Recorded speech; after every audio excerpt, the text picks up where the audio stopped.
Hello guys, welcome to my YouTube channel. Guys आज आम train रे अच्छु। देखो बाहर जो माने काम करुँच केते दुख कष्ट माने पिला छुआ को सी इनकम करी दबा पई केते दूर बाट केते दुख कष्ट आसी एमिति वीडियो को मु करुँची। आपण माने लाइक करंतु, ये वीडियो को शेयर करंतु सबआड़े।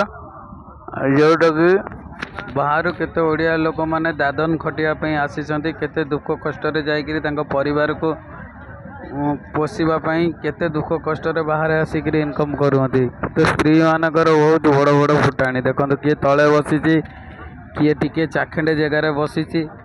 गवर्नमेंट केबे भी हेले लोकल सिस्टम को चेंज करूनी कहीं देखो धनी गरीब समस्ते अच्छा दुनिया रे। जदि गरीब माने एमती खुंदा दला चकटार एमती देखो केमती बसी गोटे सीट्रे 5 जण 7 जण लेखा 10 जण लेखा बसी। आपण माने वीडियो को शेयर करंतु, लाइक करंतु। गवर्नमेंट कतिरे आमे निवेदन करवा जे जेमती लोकल फैसिलिटी रे जेमती लोक माने पब्लिक माने जाउछंती बहुत कष्ट दुखरे तांका पई ये वीडियो शेयर करंतु। जेमती लोकल सिस्टम आउ रहिबनी, सब किछि रिजेक्शन हो जिवो, जेमती सब यात्री माने सुविधा रे तांकर सफर करि परिबे। ये वीडियो जदि भल लगी ताले सोशल मीडिया रे आपण सबुआडे शेयर करंतु।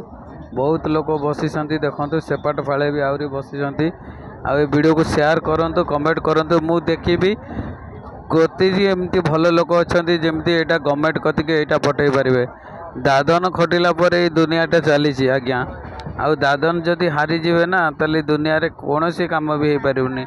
ये ट्रेन जी निजे गढ़ी यही आमरी भाया मनीष ही दादन खटिकी ट्रेन को तैयारी करते। कि जो मनीषकर आज इज्जत नहीं से माने एते दुख कष्ट माने बाहर मेन तो आम ओडिशा हो बिहार हो बंगाल हो तांको देश भितर तांको किछि काम मिलूनी। से लोक बाहर देश को आसुसंती, बाहर देश आसिक काम करुँच कि भल पाई। किंतु किए मारुचे किए गाली करुचे किए टीटी माने आसी झगड़ा करुचे। एबे जस्ट गोटे टीटी आसीला से माने ट्रेन टाइम छाड़िला पूर्व से माने टिकेट काटिनी पलि आसिले बोली ताको धक्का मारिकी बाहर करथला। देखो केते लोक बसती ट्रेन रे, बहुत लोग दादन खटिया जाऊँगी। वीडियो को शेयर लाइक कमेंट करंतु। भाई